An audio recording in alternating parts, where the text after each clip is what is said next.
Happiness is a choice.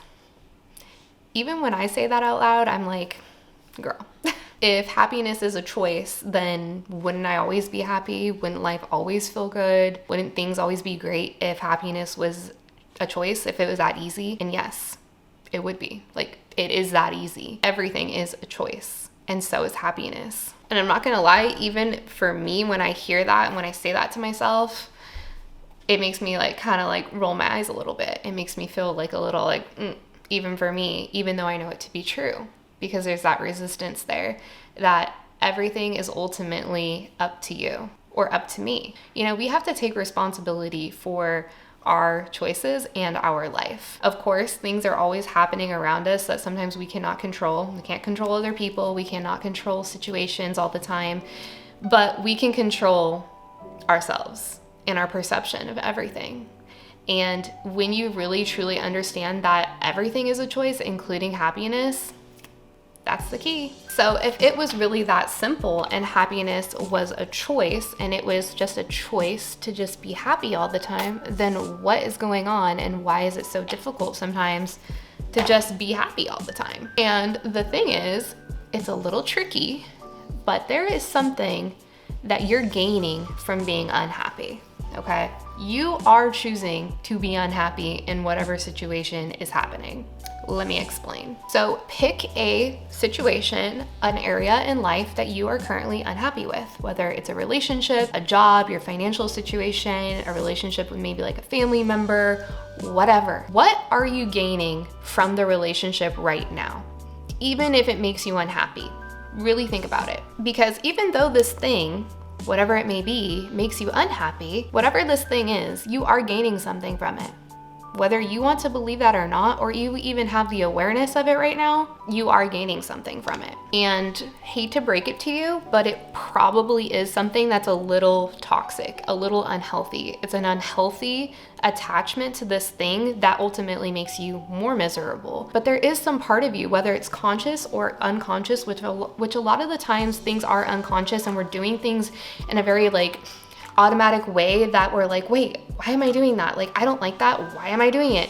Subconscious programming, I've said this before, it's really, really important to get in there and understand yourself, because once you can, you're going to be able to unwind all these programs that you're doing to make yourself not be living in alignment and not be living a life that actually is fulfilling for you. So let me give you guys an example. My weight used to be really, really a thing for me. And it was something I really was struggling with. I hated the way I looked. I was overweight and I knew all the things that I needed to do, work out, eat better. And I felt like I was doing those things, but my weight ultimately wasn't really changing. And therefore I was unhappy with it. But lo and behold, I was actually gaining something from being overweight. I was using A, food as a coping mechanism to feel better in the moment when I was stressed out, and B, a really deep subconscious programming that I had from childhood was also replaying in my head unknowingly until I unpacked it. So when I was a kid, my mom actually told me that people who have really like good bodies and work out, that they're actually like bad people. Like legit, she told me that as a kid. So as a child, I related people who looked good, took care of their bodies as being self-centered, self-absorbed, conceited, all these things. And I grew up with that programming and it was always there. And I didn't think about it, but it was a program deep down. And so when I was overweight and I finally decided I wanted to be not overweight, obviously I did have to get through the coping mechanism and the self-sabotage of eating too much, but I also had to get down into the deeper programming that people who take care of themselves are bad. And I had this subconscious programming running without me even knowing it. That's how deep your subconscious can be. It can be things that you don't even realize are running as a program. So how do we find these things out? This is where shadow work comes in. If you've never done shadow work or you don't even know what the heck that means, it basically, there's different tools and different practices that you can do to uncover it, but it's basically going deep in there and figuring out what is truly the root of this issue. Okay, so say you're in a relationship that's really unfulfilling and you're not happy, and happiness is a choice. Okay, you got that far, right? So what do you do next? Okay, what am I getting from this relationship? Where am I actually feeling fulfilled? Because you wouldn't be making the choice if it wasn't giving you something, okay? Sometimes we can be addicted to things that are not good for us, i.e. the food thing, okay? And same thing with relationships and people and our relationship with money. We can be addicted to complaining. We can be addicted to feeling like we're the victim and things always happen to us and it's always me and nobody else has to deal with this. It's just me. We can be addicted to our suffering. Our own suffering can be so addictive. The negativity can be so addictive, especially when you're around people who are also negative and you're just fueling each other. Why do you think drama and negativity on TV is so popular? It fuels people in a negative way. And you have to take the responsibility and really sit down with yourself and really look at yourself and say, what am I gaining from this? Where am I getting some sort of sick thing out of this? It's getting really honest with ourselves. And I think that's really hard for people because we do want to just complain and act like the victim and act like we don't do nothing wrong and it's everybody else and it's all these things outside of us and not ourselves. And it's just not true. For one, you can decide and figure out, okay, what am I gaining from this? And does this outweigh the actual life that I want? Here's the thing. It's a lot easier to just stay put, stay in the situation, bitch and complain about it, poor me, than to make radical decisions and change your life to move forward in a better direction. It's easier and safer and more comfortable, even though the situation is uncomfortable. It's more comfortable for a lot of people to just stay put. We also got to really get clear on this programming and do the shadow work. And I can do a whole video on different ways that you can uncover your shadow, because the shadow needs to be addressed. It needs to be seen.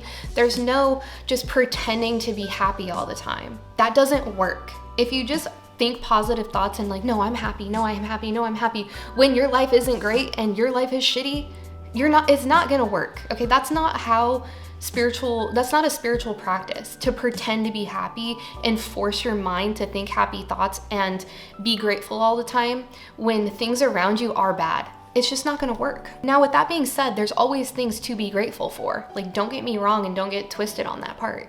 You can always look at your situation and think how grateful you are for it. But if you're in a job that does not respect you and does not value you, and you're still grateful for it, even though it's not this like balanced thing, that doesn't make any damn sense, okay?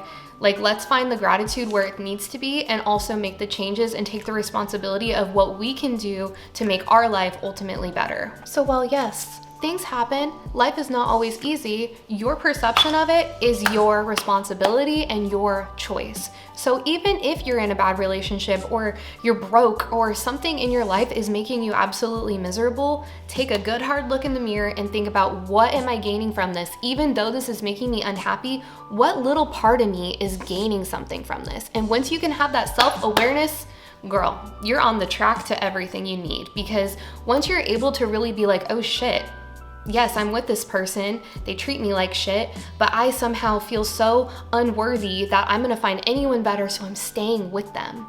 Or I'm so scared to leave them because I don't know what the hell I'm gonna do, or what the freak ever. Find what you're gaining from it, even though it makes you unhappy, because I'm telling you, if you're choosing it, even if it makes you unhappy, you're gaining something from it. You have to quite literally go into your mind and train yourself to see the good in things, instead of being the complaining, seeing everything as a bad thing. Oh my gosh, I just won, $50 lottery ticket. Yeah, well, it's only 50 bucks.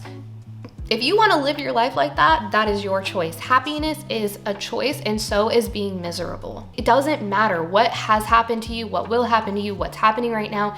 It is your choice to make your life what you want. The question is A, how bad do you want it? And do you really want to do the work? That's what spirituality is all about. It's about uncovering the parts of us that aren't really us and being able to live in more of an alignment of what makes us feel good, and to get rid of the rest. It's releasing all the things that have been programmed through society, our childhood, whatever it may be, that we are now living out in our regular life, and it's like, this doesn't feel good, this doesn't feel right, I don't want to be doing this. Then don't. It's that simple. People like to make up, oh, well, then this will happen, and then what about that, and I can't just do that. Yeah, you can. You actually can.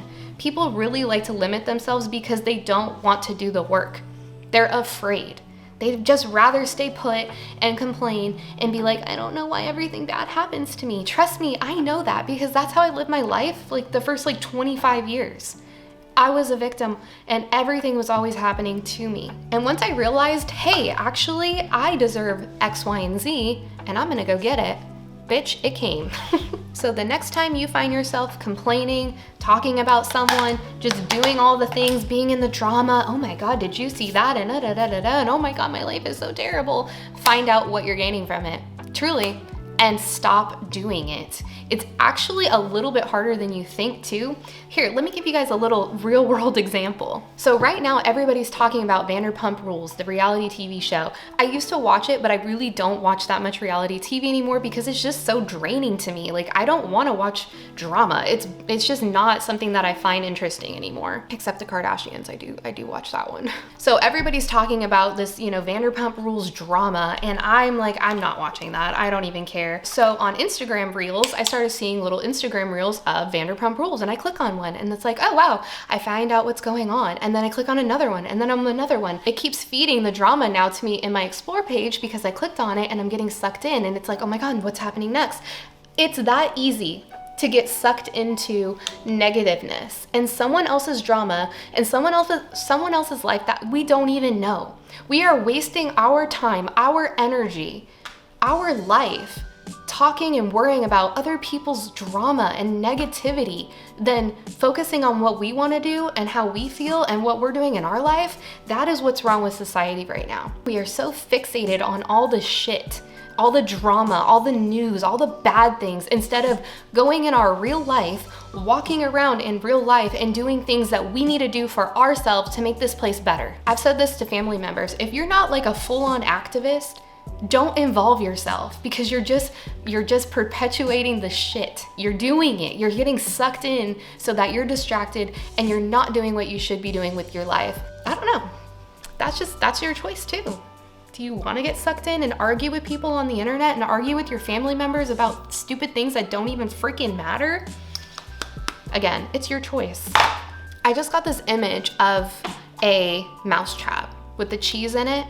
And we are, as a society, the mice. And the drama, the negativity, the social media, the distractions, that's the cheese. And we just keep going in. We keep going in. We keep going in. And we wonder, why is life so hard? Why does this keep happening to me? Hello, you're choosing it. Be aware. The self-awareness, I'm telling you, once that shit opens up and you're like, whoa, you're gonna start to see yourself go down into the trap and try and grab the cheese. And you will grab the cheese a few times. And then you'll go, wait, why did I do that? No, and you will start as, girl, I'm telling you, once you really start to understand this and start seeing this in yourself, you will see that cheese and you'll be like, hell no, like, you think I'm that fucking stupid? So the next time you find yourself complaining, doing victim mode, wondering why life is crappy, try and really think, what am I getting out of this? What is me being negative right now? What am I getting out of it? Am I self-loathing? Am I feeling like, oh yeah, everything is? Are you getting addicted and getting that payoff from that negativeness? Just be aware and watch your life change. If you get anything out of this video, I hope you remember the next time someone does something shitty to you, you find yourself in a bad situation, life is just not it. Remember, you have a choice and happiness is always a choice.